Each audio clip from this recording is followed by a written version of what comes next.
I have a sister-in-law who was a professional golfer. She won a tournament a few years ago in China. And she shares an interesting story about her experience.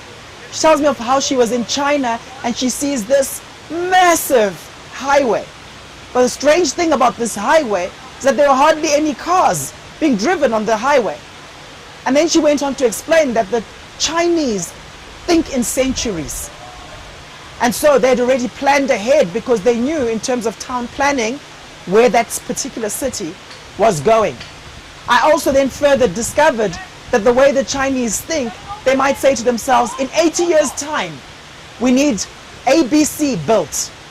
And therefore, we'll need these kinds of artisans to build this particular thing. And then they would say, therefore, we need to start exciting people right now about joining that particular profession. And we need to build a school now with an academy which focuses on that particular subject matter. Now, many countries in the world are not really that long-term thinking. In fact, many countries I know of, they don't live like that.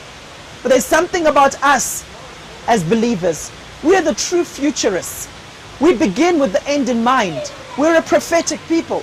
The Bible says in the book of Amos, God the Father does not do anything in the earth except he first reveals it to his servants, the prophets.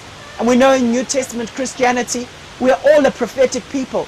We all have access to God's voice, where we can see things, and he prepares us for these things. This is what's interesting to me, that the prepared person will always have an edge over the ill-prepared person. Very often the ill-prepared person will be a slave to the prepared individual. Forward-looking. Isn't that powerful? How forward-looking are you? When I think of God the Father, I see him as a multi-generational God. He didn't just think in terms of one generation. He thought in terms of many. The Bible tells us that he is the God of Abraham, of Isaac, and of Jacob. I believe if we're to think like God, we're fully present. We're fully present in the moment. But at the same time, we think of generations to come.